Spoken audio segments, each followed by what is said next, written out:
this is gonna be a audio video for this particular series I'm having.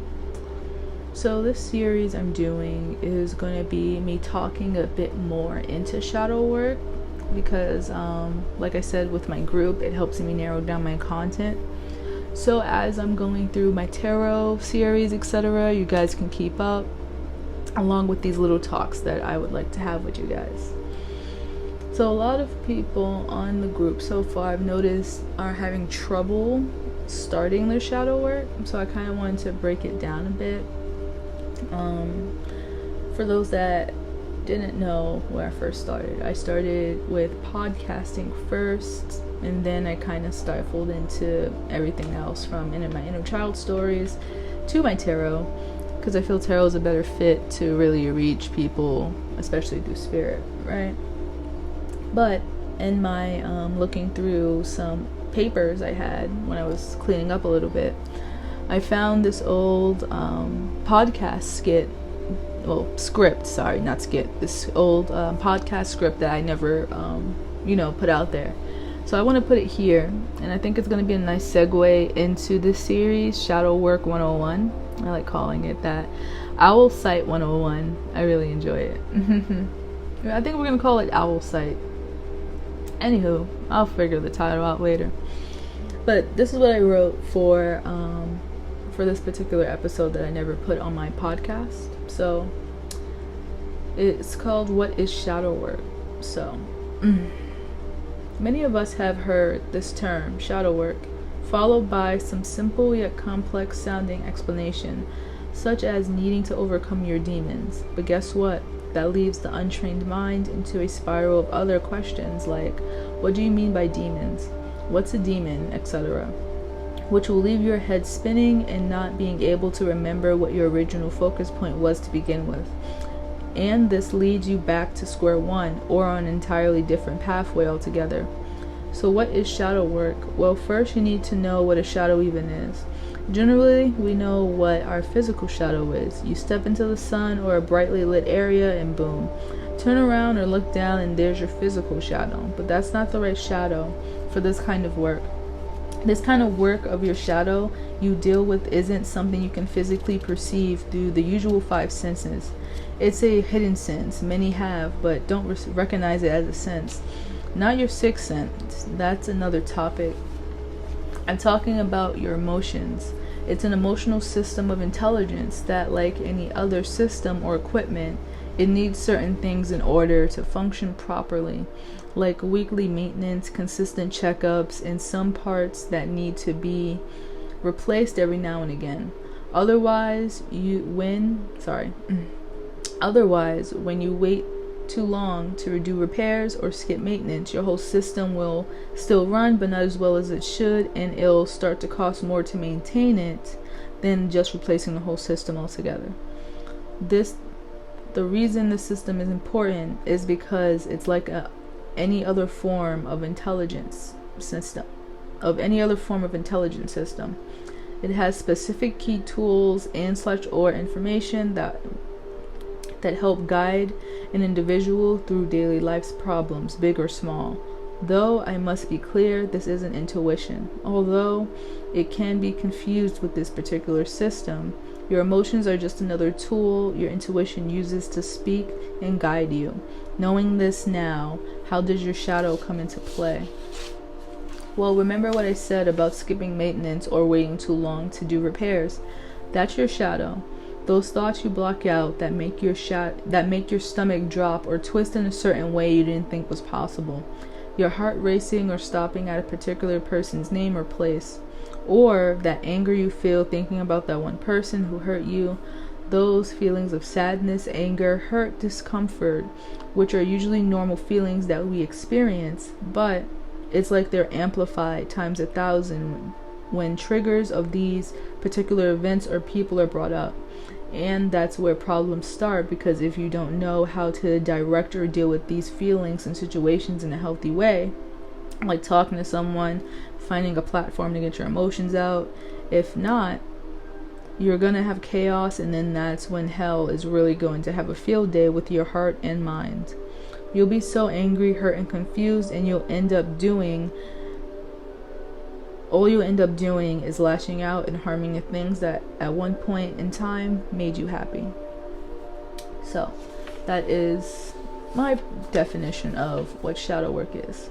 It's dealing with those emotions that we kind of tend to block out, not because we kind of don't want to deal with them. It's just more of most times it's something that we can't really understand or decipher until someone points it out. That's shadow work. And a lot of times with shadow work, we just take certain behaviors as being normal because we grew up with it, or that's just how we were taught. Like, for instance, a really common shadow work symptom from like traumas, especially from like a childhood neglect, is either the child could grow up being too independent to where they can't ask for help, which kind of puts a strain on certain relationships, because then you'll start isolating yourself from people because you feel like you don't really need them. Another example would be people pleasing, constantly needing people's approval because of possibly always being nagged at or talked down to as a child for not doing stuff right, when most cases probably you weren't even taught properly how to do anything anyway.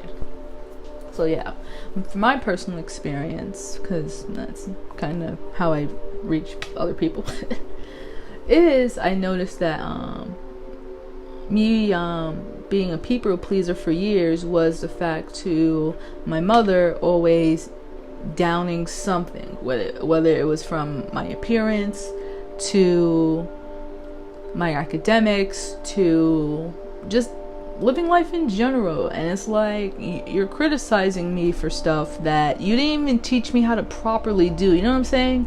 Like, expecting a 13-year-old to know how to properly, do their hair when you never showed them. All you did was perm it all their lives.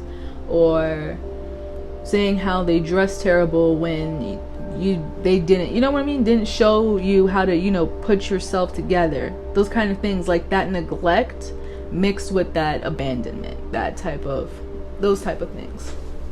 And that usually spirals into your subconscious, to where that's where you feel like you have to compare yourself to people on social media and keep up with other people, just so you always have that feeling of seeking approval. That's one part of how shadow work comes into play. Sorry. How you can start your shadow work, it is very difficult, don't get me wrong. How I have done shadow work in my personal experience is really doing an introspection, really looking at my habits, really looking at myself, and really looking at, why do I do certain things? Why do I get panic attacks when I don't check up on people, in a sense? Or why do I have this depression on not looking a certain way? Those type of things. It's hard, trust me guys, it's really hard. But when you start to really delve deep, and that's why it's really important to not just cast away those negative things you say to yourself and just immediately switch it to positive, because sometimes those negative talks are your subconscious and your shadow trying to get you to see the real deep issue there. So if you constantly tell yourself, oh, I'm not pretty enough, I'm not this, yeah, you want to cast that away, you don't want to internalize this, you don't, but you have to observe it. Don't internalize, you have to observe it. Sorry. So let's do an example with negative self-talk. We're not gonna use the one I just said, but let's say, oh, my friends didn't want to hang out with me today because they don't like me anymore, or no one will ever like you. Why? Excuse me, sorry, probably heard that. But why? Why do you feel that way? Is it because you think certain qualities that you show them kind of turn them away? Do you feel like it's because they're kind of talking behind your back? Don't get me wrong, sometimes this is where shadow work does get kind of tricky, because sometimes it's also your intuition just kind of having you avoid certain situations. But with the shadow, you need to that's where also paying attention to your body comes into play, because if you're really in tune with your chakra system, that's when that negative self-talk, because again, words carry frequencies, it carries energy. That energy has to go somewhere, it has to come from somewhere. So who's saying, oh, my friends don't like me? Is it your intuition that resides in your heart? Or is it your solar plexus where your ego lives? Is your ego with your shadow telling you that people don't like you? And you'll tell that when your stomach drops, or possibly if you feel a pain in your heart. That could be one way. Or say your third eye hurts because you see something that you don't like.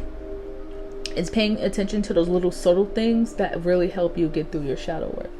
And I will dive a bit more on this in later on videos. I just wanted to do a quick, I won't call it test run, but I did want to do a quick, just a quick lesson on that introspection a bit. Hopefully you guys did find something useful in this 11-minute rant I did. Not rant, but talk I did. So hopefully this did at least kind of help you a little bit, enough to really start your introspection into your shadow work. And yeah, I'll talk to you later. Thank you for flying in with me. Peace.